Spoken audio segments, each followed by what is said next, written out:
อ๋อครับเหมือนทรงไอ้ก็ขอตั้งเซ็งแหละน้องๆเจอส่งเจอนี่ค่ะเนาะเรียนเพลงเกี่ยวกับเรื่องลองคอมนี่ค่ะเนาะอ๋อครับมันได้ก็ติมี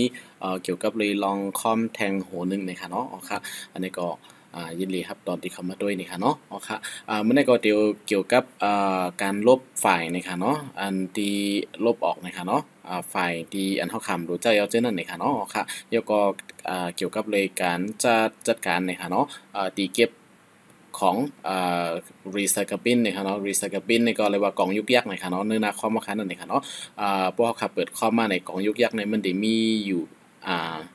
ในนา desktop ในนะครับเนาะอ๋อค่ะในกล่องยุกยักษ์นะครับเนาะ recycle bin เนี่ยครับเนาะสังเกตว่าเขาค่ะลบไฟล์เสียอันนี่ครับเนาะมันก็ได้เข้ากว่าอยู่ในก่อนนะครับเนาะอ๋อค่ะอันนี้ก็ข่าวได้มาเฮ็ดนี่นะครับเนาะแล้วยก็ได้มาสับแรงนี่ป้าลายเฮ็ดให้ recycle bin นี่ค่ะเนาะว่าให้มันมีตีเก็บเหมาะกับหือนี่ค่ะเนาะอ๋อค่ะพอคำมาด้วยที่ไหนนี่ค่ะเนาะเขาคำมาเต็กเลือกที่ไหนแล้วก็เต็กขวานี่ค่ะเนาะแล้วก็มาดี global disk นี่ค่ะเนาะคุณสมบัติของrecycle bin นี่ค่ะเนาะอ๋อค่ะเพราะว่าที่ไหนนั้นมันได้มีว่า open เนี่ยเขาครับเปิดด้วยอะไรนี่ค่ะเนาะในกล่องยุกยักษ์ในนี่ค่ะเนาะมันได้มีไฟล์สั่งหลายๆนี่ค่ะเนาะ open นี่ค่ะเนาะอันนี้ก็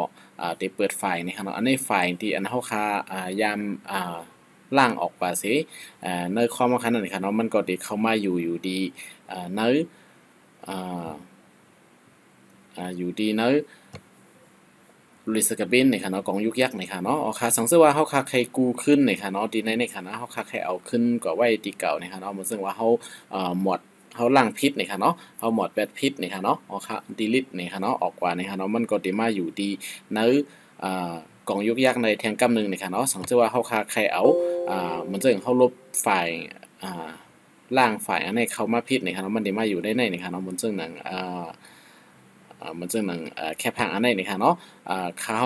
ลบล่างพิษเนี่ยมันมาอยู่ในนี่ครับเนาะสองเสื้อแค่เอากว่าไว้ดีเก่านะครับเขาก็เด็กดีrestore the selected item นะครับเนาะเขาก็เพราะว่าเขาขาดที่เอาขึ้นหมดนะครับเนาะเขาก็เด็กดี restore all item นะครับเนาะเพราะว่า all item เนี่ยมันได้เอาตั้งหมดนะครับเนาะเตียนเขาขาเก็บมาจากไหนเนี่ยลบมาจากล่างมาจากไหนนะครับมันได้ขึ้นกับอยู่ที่เก่าหมดนะครับสมมติว่าเขาขาเอาไฟล์เดียวอันไหนนะครับเขาก็ restore the selected item เนี่ยก็เอาขึ้นกว่าไว้ไฟล์เดียวเขาขาเลือกไว้นั่นนะครับเนาะเขาก็ติดเต็กดีในนะครับมันก็ติดเข้ากว่าอยู่ในได้ดีนะครับเนาะอันนั้นก็มันซึ่งนะ USB ไฟล์นะครับ adapter นะครับเนาะเอาค่ะมันจะอันไหนนะครับเอาเข้าที่ USB ไฟล์ adapter นะครับแล้วมันมาลูกดี desktop เสียมานะครับเนาะอยู่ที่หน้า desktop นะครับเอาเข้าที่ restore เข้ากับขึ้นนะครับเนาะอ๋อค่ะอันนี้ก็หายก็ขึ้นดีในนะครับเนาะมันเด็กเข้ากว่าอยู่ดีหน้า desktop นะครับเนาะดีนะครับนะ USB Wi-Fi adapter นะครับเนาะดีนะครับอ๋อค่ะเข้ามาอยู่ที่ไหนนะครับเนาะยกกดที่ไหนในเขาคำว่าเต็กขวานะครับเนาะแทงตีหนึ่งนะครับเนาะglobal disk นะครับเนาะ อันเจอนี่ครับเนาะกำคันเนาะไปถึงที่ไหนนี่ครับเนาะเมื่อกี้เขาคักเขาเต็กโอเปนสิเขาก็ด้วยนี่ครับเนาะมันจะมีเต็กขวาดีนะมันจะมีว่า embed recycle bin นี่ครับเนาะล่างทางขายะนี่ครับเนาะล่างของยุกยักษ์นี่ครับเนาะสังเกตเขาคัดเต็กอันไหนเนี่ยมันจะหมดเก่งมันจะล่างของยุกยักษ์ไปกำเหนียวนี่ครับเนาะแล้วก็จะมี create shortcut นี่ครับเนาะอันนี้เฮ็ดก็แล้วนี่ครับเนาะเฮ็ดตั้งรัดนี่ครับเนาะแล้วก็ตั้งชื่อใหม่นี่ครับเนาะตั้งก็เลยเป็น recycle bin ของยุกยักษ์อยู่ยาวนี่ครับเนาะครับแล้วก็เขาคำว่าเต็กดีบล็อบบัตติสตีในนี่ค่ะเนาะเกี่ยวกับเลยลองทางกองยุกยักษ์นั่นนี่ค่ะเนาะตีในนี่ค่ะเนาะ maximum size นี่ค่ะเนาะ maximum size ในกองยุกยักษ์นี่ค่ะเนาะเฮาค่าใครไว้ตั้งน่ะมันกาหือนี่ค่ะเนาะทีในเฮาค่ามาแต้มเสือข้างกล้วยไล่นี่ค่ะเนาะทีในจะมีอยู่5เหง88ปาก35เมกะไบต์นี่ค่ะเนาะเฮาค่าใครไว้เป็น10,000ก็ไล่นี่ค่ะเนาะอันนี้ก็ตีเป็นตีพื้นที่ของยุกยักษ์นี่ค่ะเนาะสังเกตเฮาค่าลบไฟล์นำในค่ะเนาะมันก็ได้เก็บไรนำในค่ะเนาะพวกเฮากว่าล่างแบตแทงกัมในค่ะเนาะมันก็เต็มกว่าในค่ะเนาะเฮาคาเด็กดีในแอปไลน์นี่ก็มันสิเป็นเก็บ10,000กว่ากำเร็วในค่ะเนาะเอาค่ะอันนี้ค่ะเนาะขึ้นมาติ๊กขวาแล้วก็ติ๊กที่ properties ในค่ะเนาะอันนี้ค่ะเขาตั้งไว้เป็น maximum size ในค่ะเนาะ10,000ในค่ะเนาะอ๋อค่ะกุ้ยกาพอเขาไว้นำหน้าอะไรคอมเฮาค่ะก็อัปเดตหนักในค่ะเนาะกองยุกยักมันไล่ล่าง8นี่ก็เฮาค่ะก็ที่เฮ็ดให้คอมเฮาค่ะเทิงไรนี่ค่ะเนาะที่ในก็ไว้ปรุง ปรุงมันไว้นี่ค่ะเนาะมันก็ตีไว้อยู่5หิง8ปากไปนั่นน่ะเนาะเฮาคาไว้5หิงนี่ค่ะเนาะอ๋อค่ะเหมือน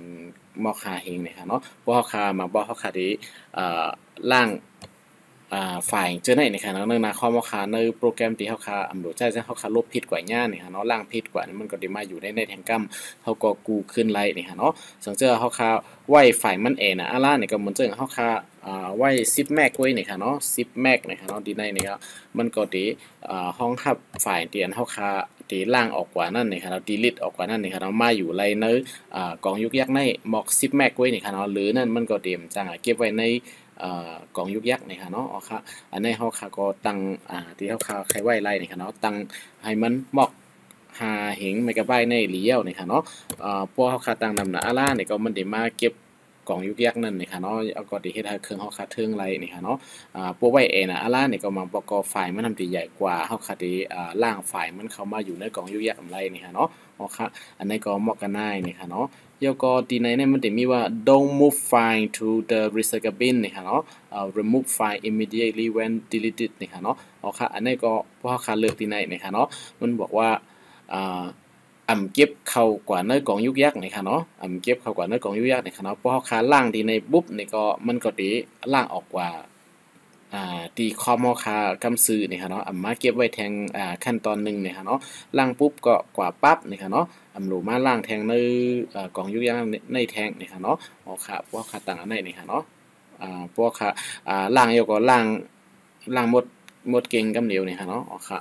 กว่าคำดีเลยแทงนี่ค่ะเนาะแล้วก็ display delete confirmation dialog นะคะเนาะที่ในพวกคัดติ๊กไว้จังไหนก็มันก็ดีถามเฮานั่นค่ะเนาะมื้อเฮาคัดติ๊กdelete นี่ค่ะเนาะมื้อข่าวที่จำนี่พี่น้องเขานี่ค่ะเนาะเหมือนจังหนังที่ในนี่ค่ะเนาะBTF1 นี่ค่ะเนาะพวกข่าวที่ติ๊ก delete ในคีย์บอร์ดนี่ค่ะเนาะอันนั้นก็ติ๊กขวาสิdelete ที่ในก็ไล่นี่ค่ะเนาะ delete เนี่ยมันได้ถามเฮาแทงกัมจังไหนค่ะเนาะมันได้ถามว่าจ่องได้ลบได้อยู่5นี่ค่ะเนาะเฮาค่า yes ในแทงกัมมันจ่องได้ล่างออกกว่านี่ค่ะเนาะสังเกตเฮาค่า no นี่ก็มันก็เตรียมล่างนี่ค่ะเนาะอ๋อค่ะที่ในค่ะเนาะมันจังหนังเพราะว่าค่าเฮามันเลยติ๊กไว้ที่ในนี่ค่ะเนาะเขาที่เลือกไฟล์อันนี้สิแล้วก็apply ก่อนค่ะเนาะสังเกตว่าเขาเลยเลือกไว้ว่าให้มันถามก่อนใน confirm แทงกัมนี่ค่ะเนาะเขาได้เลือกไฟล์อันนี้สิแล้วก็ติ๊ก delete ที่คีย์บอร์ดนี่ค่ะเนาะปึ้มเนี่ยมันถามนะครับเนาะหายกับกำซื้อนะครับมันถามนะครับเนาะว่าเดล่างนะครับเนาะสมมติว่าเฮาคาเต็กดีในแทงกัมในได้มันติถามเฮาก่อนนะครับเนาะคอนเฟิร์มนะครับเนาะถามแทงกัมนึงว่าจ่องที่ล่างนะครับเนาะอ๋อค่ะอันนี้ก็เป็นลายตังรีไซเคิลบินนะครับเนาะอ๋อค่ะอันนี้ก็ตั้งไว้อันดังเนอร์ดีลีนะครับเนาะเหมือนซึ่งว่าพวกเฮาคาตั้งอันไหนในโกลืมนะครับเนาะล่างพิษลบพิษนี่ก็มันก็ได้ออกกับคำซื้อนี่ค่ะเนาะเพราะว่าเฮาค่าลบพิษเนี่ยมันก็ได้มาอยู่ในนี่ค่ะเนาะในได้มีตีเก็บไว้เหลือๆอยู่ 5,000 เมกะไบต์นี่ค่ะเนาะ5เฮงนี่ค่ะเนาะอ๋อค่ะอันนี้ก็เกี่ยวกับเลยดิสกปินนี่ค่ะเนาะกล่องยุกยักษ์ในนาคอมนี่ค่ะเนาะอ๋อค่ะอันนี้ก็มีมอร์กาไนนี่ค่ะเนาะมาสับแรงหนีน้องๆเขาซื้อปีจื้อส่งเจอเรียบเห็นเกี่ยวกับเรื่องลองคอมนี่ค่ะเนาะอ๋อค่ะดีในนี่ก็สังเกตว่าที่ค้าวลบกว่า PDF1 เมื่อกี้นั่นนี่ก็ดีมาอยู่ในนี้นี่ค่ะเนาะเดี๋ยวมีไฟล์ PDF ออกกว่ากำซื้อนี่ค่ะเนาะเมื่อกี้ค้าวผมเลยให้มันเก็บนี่ค่ะเนาะย้อนเป็นนั้นเลยมันเก็บนี่ค่ะเนาะสังเกตว่าเมื่อกี้เดี๋ยวมีแทงUSB อันนี้ค่ะเนาะอันนี้ก็ค่ะเนาะข้าวที่ติ๊ก delete ในกัมนี่ค่ะเนาะติ๊กดีขวานี่ค่ะเนาะแล้วก็ติ๊ก delete นี่ค่ะเนาะมันได้ทำมาจากที่ล่างนะคะเนาะอ๋อค่ะพวกเขาล่างนะคะเนาะมันก็บึ้มติดก็อยู่ในทางกองยุกยักษ์นะคะเนาะฉันชื่อว่าเขาใครเอาเข้าขึ้นที่เก่านี่ก็ขึ้นเต็กที่ในนี่ค่ะเนาะ restore นี่ค่ะเนาะอ๋อค่ะที่ในขึ้นออกมาอยู่ที่เก่านะคะเนาะ restore นะคะเนาะ USB file adapter นะคะเนาะสังเกตว่าผมเคยเต็กขวาซึ่งในเซต delete ในก็สังเกตว่าเฮาค่าอำโหลเฮิงกว่าอยู่ที่กล่องยุกยักษ์นะคะเนาะเฮาค่าเฮิงมันออกกว่ากำซื้อนี่ก็เฮาคำว่า take shift delete ก็ไล่นะคะเนาะ take shift ไว้อันนึงในคีย์บอร์ดนะคะเนาะแล้วก็ take delete นะคะเนาะบึ้งทีนี้มันได้ไทม์นะคะเนาะว่าจังได้ลบนะคะให้ล่างเขา take ล่างปึ๊บมันออกกว่านะคะเนาะมันออกกว่ากำซื้อนะคะเนาะ take shift delete นะคะเนาะเพราะเฮ็ดจังได๋เนี่ยมันเต็มกว่าอยู่ในกล่องยุกยักษ์ก็กว่าอยู่นะคะเนาะมันเต็มกว่ามีดีเลยนะคะเนาะดีนะครับมีนะคะเนาะที่เป็น USB ไฟล์adapter ที่มันไกลนั่นนะคะเนาะมีนะคะเนาะอ๋อค่ะแล้วก็ มันเดออกกว่าที่คอมคาเตะๆนี่ค่ะเนาะแล้วก็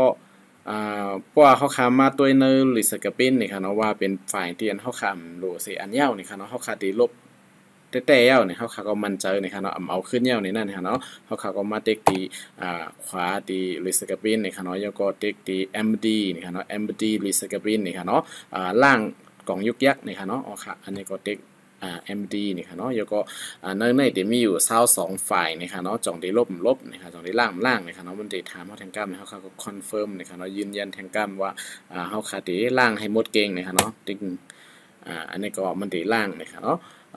ฝ่ายในกล่องยุกยักนี่ค่ะเนาะหมดเก่งนี่ค่ะเนาะความเฮาคาก็ได้เมาลงกว่านี่ค่ะเนาะเตรียมรายเหตุการณ์หนักนี่ค่ะเนาะอ๋อค่ะอันนี้ก็เกี่ยวกับลิสกับบินนี่ค่ะเนาะยินจมที่เข้ามาด้วยนี่ค่ะเนาะเมื่อสงกูก็กูก้นนี่ค่ะเนาะเมื่อสงค่ะ